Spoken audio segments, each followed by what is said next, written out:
Pendant ce temps, les hommes de Silvio arrivent au village. Eva et Derek se cachent chacun dans une maison différente pour semer la confusion. Les hommes de Silvio fouillent maison par maison. À chaque fois que l'un d'eux entre dans une maison où se trouve Eva ou Derek, il se fait neutraliser. À un moment, Eva attrape un des hommes de main, prête à le tuer, mais en se débattant, l'arme de l'homme part toute seule et un coup de feu retentit. Cela alerte tout le monde. Les hommes de Silvio se ruent vers la maison d'Eva. Silvio la trouve et commence à se battre avec elle. Au même moment, la police arrive dans la maison où se trouve Derek et l'arrête, car eux aussi sont au service de Silvio. Eva prend le dessus sur Silvio, le maîtrise et lui met un couteau sur la gorge. Tout le monde se rassemble autour d'eux. La police arrive avec Derek menotté et dit à Eva « Lâche-le, tu n'es pas une criminelle ». C'est alors que Big Baz fait son entrée. Manny l'avait appelé à l'aide. Big Baz s'approche d'Eva, lui prend le couteau des mains, se tourne vers Silvio et froidement lui tranche la gorge. Ensuite, il se tourne vers la police et leur dit « Vous pouvez partir. Je vous donnerai le double de ce que vous versez Silvio. » Le gang de Big Baz était en réalité le grand rival de celui de Silvio sur l'île. La police libère Derek. Eva le récupère, l'embrasse et l'aide à monter sur le bateau. Ils disent au revoir à Manny, montent à bord et quittent enfin cette île maudite, encore sous le choc du fait que Big Baz ait finalement été celui qui les a aidés. La famille de Derek comprend alors qu'Eva ne l'a jamais aimé pour son argent, mais qu'elle a risqué sa vie pour lui. Elle a tout sacrifié pour le sauver et le sortir de cet enfer. Et c'est ainsi que notre film se termine. J'espère que ce résumé vous a plu. N'oubliez pas d'aller voir les résumés précédents, de vous abonner pour ne pas rater les prochains, et on se retrouve dans une nouvelle vidéo.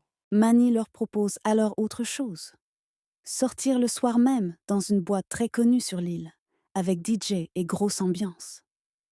Derek refuse parce qu'ils viennent tout juste de sortir de leur addiction et il ne veut pas retomber dans l'alcool. Mais Eva aime l'idée de simplement s'amuser, danser sans boire, et elle le supplie d'accepter. Derek finit par céder pour lui faire plaisir et ils y vont tous les trois. L'ambiance est incroyable. Musique, danse, tout le monde s'amuse. Manny leur propose à boire, mais Derek et Eva refusent catégoriquement. Les trois passent quand même un super moment à danser. De l'autre côté de la boîte, on voit un homme entouré de nombreuses filles, en train de danser au centre. On comprend vite que c'est un chef de gang très dangereux. Son nom, Big Bass. Quand Derek, Eva et Manny entrent, Big Bass remarque immédiatement Eva. Il envoie une des filles de sa table danser avec elle, puis il finit par venir lui-même danser près d'eux.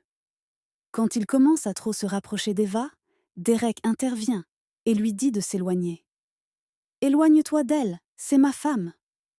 Manny s'interpose et explique à Big Bass que ce sont des jeunes mariés venus passer leur lune de miel. Il essaye de calmer la situation. Mais Big Bass, complètement ivre, s'en fiche. Il répond qu'Eva lui plaît et qu'il veut danser avec elle. Il appelle ses hommes, qui viennent retenir Derek pour que Big Bass puisse faire ce qu'il veut. À ce moment-là, Eva révèle pour la première fois devant son mari sa vraie personnalité. Elle n'est plus la petite épouse gentille. Elle se transforme en guerrière. Elle attaque les hommes de main de Big Bass et les tabasse sévèrement.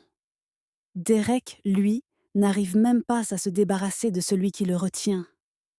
Les filles qui étaient avec Big Bass essayent aussi de s'attaquer à Eva, mais elle ne les épargne pas non plus. Manny les arrache tous de là, lui et Derek, et les fait sortir en urgence de la boîte.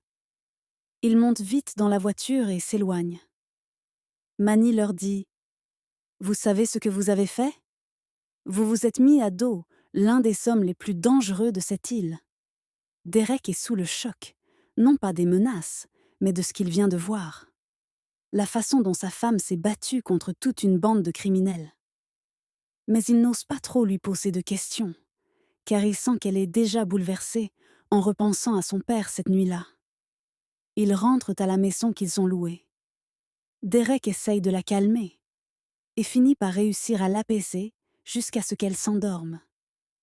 Le lendemain matin, Ils se réveillent en sursaut à cause de quelqu'un qui frappe fort à la porte. Quand ils s'ouvrent, c'est Manny.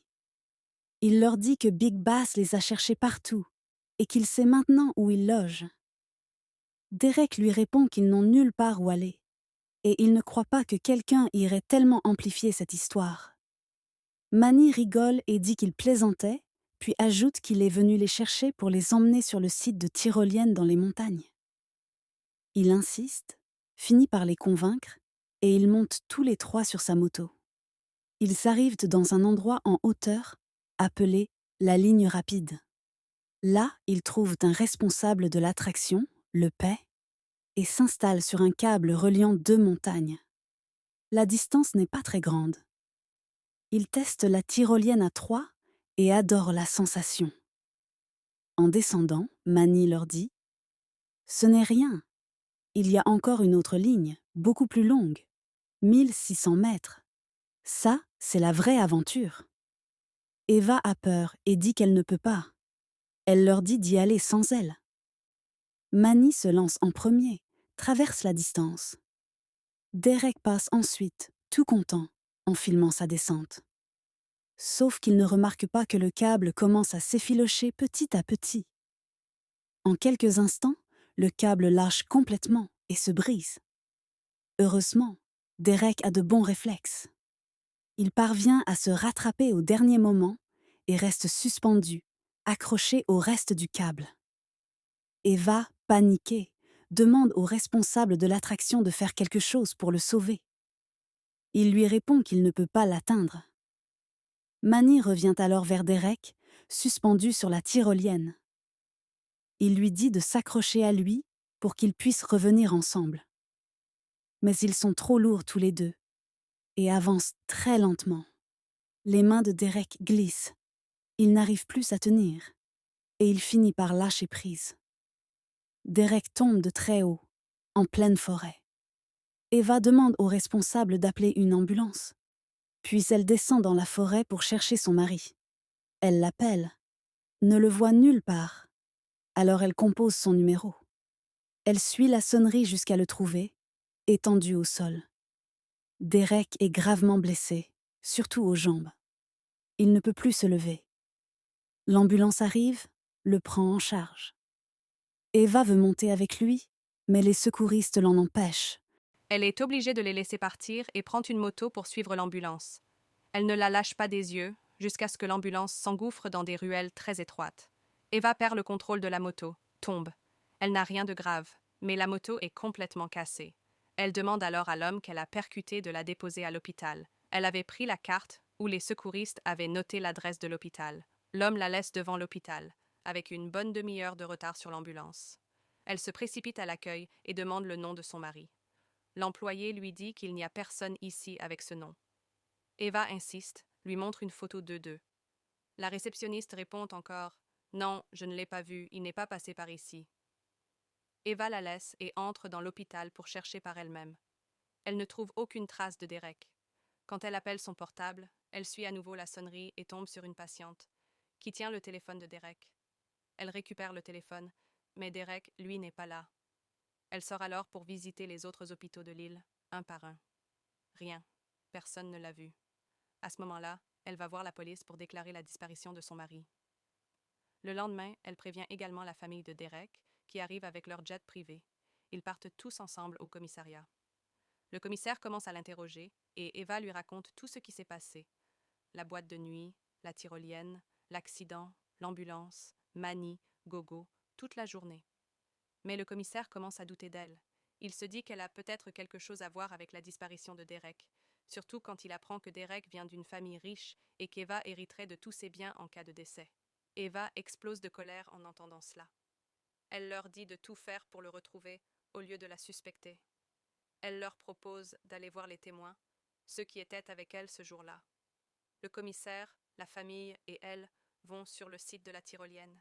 Là, ils trouvent un autre responsable de l'attraction, pas le même que la veille. Eva continue à chercher et finit par retrouver Gogo, le premier responsable. Mais Gogo nie tout. Il dit qu'il ne la connaît pas, qu'il ne l'a jamais vue. Pire, il affirme qu'il était en congé le jour où elle prétend être venue. Manny, lui aussi, a disparu. Les soupçons contre Eva ne font qu'augmenter. De retour au commissariat, le commissaire l'interroge comme une véritable suspecte. Il lui montre une vidéo de la bagarre avec Big Baz à la discothèque et lui dit « Tout le monde sait que ceux qui se frottent à ce genre de gens disparaissent pour une bonne raison. » Eva refuse d'accepter qu'on l'accuse. Elle demande pourquoi il enquête sur elle au lieu d'aller interroger Big Baz. Le commissaire lui répond qu'il ira lui aussi l'interroger, mais lui demande de se calmer. Eva ajoute « Et amenez aussi Gogo et Manny pour les interroger, eux aussi. Si vous n'êtes pas capable de faire votre travail, moi je chercherai mon mari seul. » Elle sort ensuite avec la famille de Derek, et ensemble ils impriment les photos de Derek et les collant partout sur l'île. De retour à la maison, le père de Derek parle très mal à Eva, la traite avec mépris. Eva ne comprend pas pourquoi il s'acharne ainsi sur elle. Il lui dit « Ne t'inquiète pas, je ne te laisserai pas prendre un seul centime de l'argent de mon fils. » Elle lui répond « Je ne veux pas de votre argent, je veux juste mon mari. » Le lendemain, la famille repart chez elle. Eva, elle, reste sur l'île pour chercher Derek. Elle se déguise en touriste et retourne au site de la tyrolienne, la fameuse ligne rapide.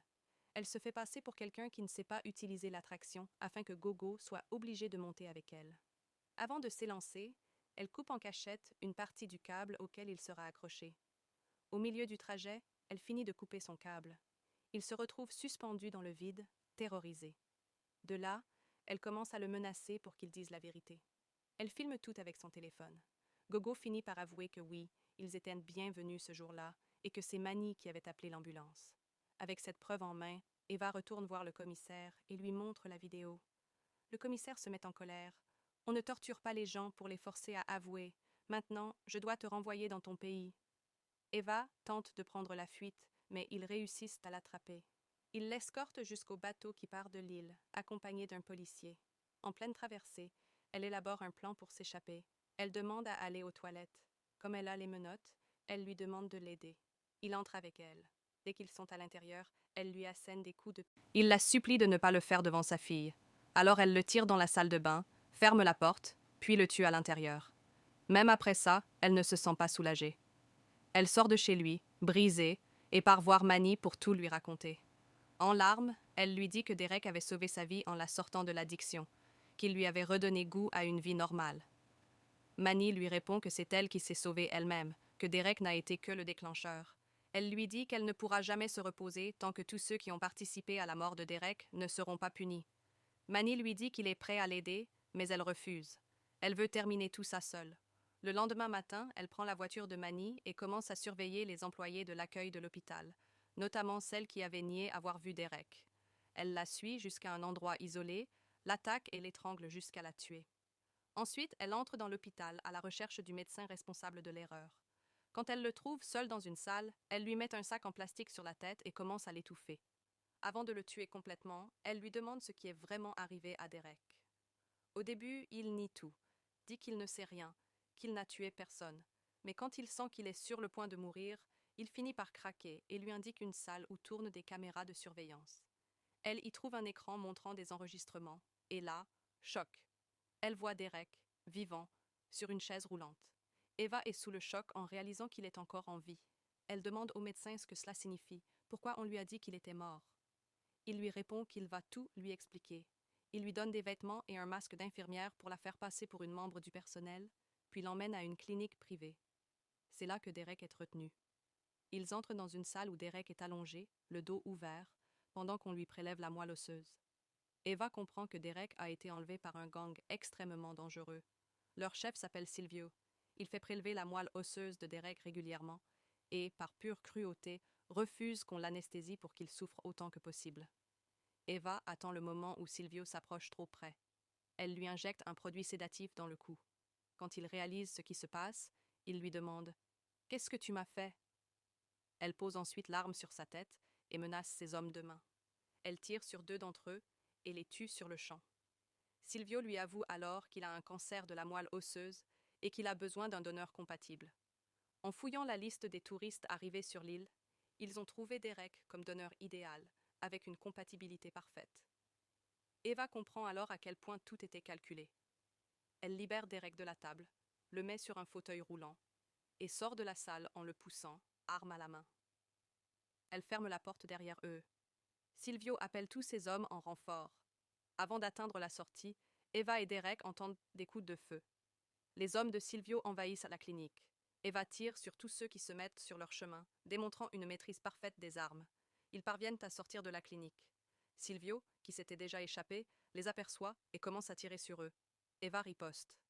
Elle se cache derrière un endroit rempli de matières inflammables, puis tire sur ses produits pour provoquer une explosion. Les flammes atteignent Silvio. Il s'en sort, mais une partie de ses jambes est brûlée. Eva le rattrape, le plaque au sol, menace ses hommes et finit par le forcer à monter dans une voiture avec eux. Elle appelle Manny pour qu'il lui indique une route sûre par laquelle fuir. Manny lui dit qu'il va poster des enfants à certains endroits pour lui indiquer les bons chemins. En route, il lui décrit ce que chaque enfant portera pour qu'elle puisse les reconnaître et tourner au bon endroit.